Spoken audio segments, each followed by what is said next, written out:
Halo teman-teman semua, perkenalkan nama gue David. Pada video kali ini, gue mau ngebahas tentang apa aja kegelisahan yang gue alamin setelah lulus kuliah. Awalnya gue kira abis lulus itu enak banget, bisa ngelakuin ini, bisa ngelakuin itu. Tapi ternyata banyak kegelisahan-kegelisahan yang gue alamin setelah lulus kuliah. Oke, langsung aja ke kegelisahan yang pertama nih. Waktu masih jadi mahasiswa semester 8 yang lagi skripsi, gue punya banyak keinginan nih. Gue udah berencana ambil kurs data analytics dan ambil kursus bahasa Mandarin kalau skripsi udah selesai. Gue menganggap kalau beban skripsi gue selesai, gue bisa punya banyak waktu luang. Jadi bisa fokus buat belajar kurs-kurs tadi nih. Selain ambil kurs, gue juga mau nyoba bikin usaha atau bisnis nih waktu nanti lulus kuliah. Mau nyoba bikin ini, mau nyoba jualan itu. Dan masih banyak lagi keinginan-keinginan lainnya yang belum sempet gue jalanin. Padahal gue lulus di bulan Oktober 2021 dan baru dapat kerja itu Maret 2022. Kenapa nih? Kan ada waktu 5 bulan. Oke guys, jadi kenapa planning-planning gua itu nggak berjalan waktu udah lulus kuliah? Karena nyatanya setelah lulus itu emang bener beban pekerjaan itu hilang karena skripsi udah nggak perlu disentuh lagi nih. Tapi ternyata muncul beban baru, yaitu beban pikiran nih. Karena belum dapat kerja, apalagi kalau ada yang nanya nih, udah apply ke perusahaan mana aja? Gimana nih perusahaan ABC? Udah sampai mana lamarannya? Waduh, berat ya guys kalau ditanyain kayak gitu. Terutama waktu lagi kumpul keluarga. Rasanya cukup bikin diri itu tertekan.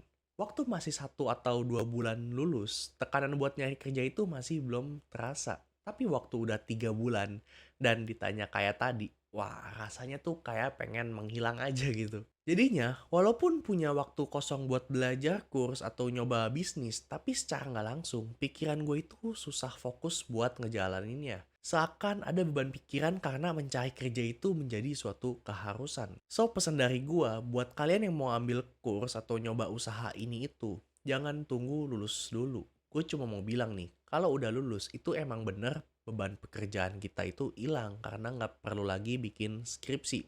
Tapi beban buat nyari pekerjaan atau beban pikiran bisa bikin kita itu nggak fokus buat ngelakuin apa yang kita planning. Contohnya tuh nonton kurs jadi nggak mood, lagi research bisnis jadi merasa bersalah karena nggak research lowongan pekerjaan. Sehingga kalau bisa mulai aja rencana-rencana kalian waktu masih jadi mahasiswa. Kegelisahan yang kedua, LinkedIn.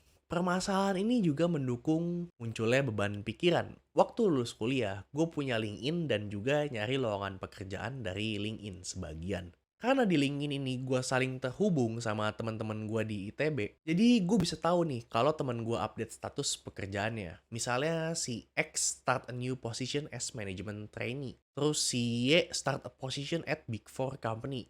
Gila men, karena ada statusnya di LinkedIn ini, gue jadi minder. Rasanya LinkedIn ini jadi kayak ajang pamer seseorang nih tentang perusahaan sama jabatannya. Karena waktu itu, gue itu masih open to work atau nyari-nyari pekerjaan. Dan menurut gue, dengan adanya status teman-teman kita di LinkedIn ini, jadinya bisa timbul dua sisi nih. Antara kita jadi lebih termotivasi atau malah jadi down. Kok gue nggak dapat kerja ya? Wah, kok nih perusahaan A udah nerima dia tapi belum ngabarin gue ya? Kebetulan waktu itu gue jadi yang kedua nih, agak down sedikit karena belum dapet pekerjaan. Tapi walaupun begitu, gue rasa LinkedIn ini tetap sangat berguna nih buat nyari informasi-informasi lowongan di perusahaan. Apalagi kalau ada koneksi atau teman kita yang nge-share lowongan di sana. Kegelisahan yang ketiga, nurunin standar. Buat kalian-kalian yang baru lulus kuliah, ngerasa nggak sih kalau 1 atau 2 bulan pertama lulus itu bener-bener pilih-pilih waktu mau daftar pekerjaan? Prinsip gue saat itu tuh daftar ke perusahaan terkenal. Kalau bisa top 1 atau top 2 di industrinya. Sampai-sampai nih, karena terlalu pede waktu itu, gue daftar posisi dengan minimal pengalaman 2 tahun kerja. Pede banget ya gue. Padahal masih fresh graduate waktu itu.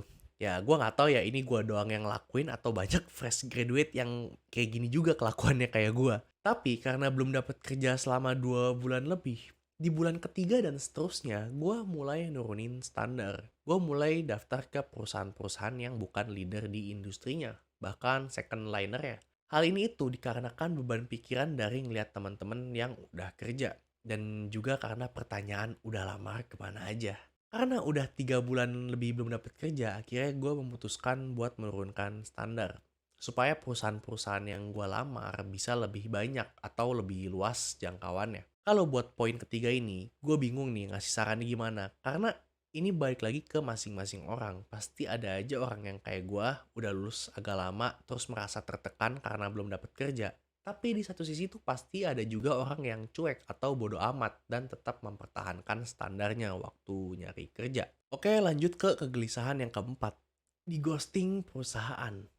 Waktu jadi fresh graduate, gue itu nyatet progres gue setiap masukin atau apply ke suatu perusahaan. Dan karena gue tracking progresnya satu-satu pakai Excel, gue jadi tahu nih, kalau yang ngeghosting itu nggak cuma manusia doang, tapi perusahaan juga. Kebetulan, waktu 1 sampai 2 bulan awal gue lulus kuliah, gue bener-bener selektif buat daftar pekerjaan. Bisa dibilang gue itu cuma daftar 5 perusahaan, dan itu pun ke perusahaan-perusahaan yang terkenal banget namanya. Tapi sampai sekarang cuma 3 perusahaan yang update posisi lamaran gua. Ya walaupun belum diterima. Sisanya 2 perusahaan itu nggak ngasih kabar. Bisa jadi CV gue itu jatuh ke lantai waktu mereka ngeprint terus gak sempet diambil lagi. Jadi buat kalian yang baru lulus dan masih cari kerja, kalau bisa catat perusahaan-perusahaan yang kalian daftar, udah sampai tahap mana dan juga terakhir kontaknya tanggal berapa. Pasti gue yakin cukup banyak perusahaan-perusahaan yang nggak ngasih kabar nih tentang kejelasan di mana status lamaran kita. Jadi jangan terlalu khawatir kalau kalian ngelamar pekerjaan tapi akhirnya di ghosting. Karena gue rasa di ghosting perusahaan ini udah jadi hal yang diwajarkan waktu apply-apply pekerjaan. Dan kalau dari segi HRD atau recruiter, gue juga nggak tahu ya kenapa mereka nggak ngasih kabar. Gue mengasumsikan jangan-jangan mereka itu nggak tega ngasih tahu kita kalau kita itu sebenarnya nggak sesuai kriteria mereka. Terakhir, kegelisahan yang kelima. Belum siap kerja. Karena sebelum lulus itu gue kuliah online selama 1,5 tahun, gue rasa jadinya mental gue itu belum siap buat menghadapi dunia kerja. Perasaan baru kuliah kemarin, ternyata udah 4 tahun aja. Karena belum siap buat langsung kerja, gue itu sempat terpikirkan kenapa nggak lanjut studi aja nih, lanjut S2. Hitung-hitung gue punya waktu tambahan nih 2 tahun sebelum nantinya menghadapi dunia kerja.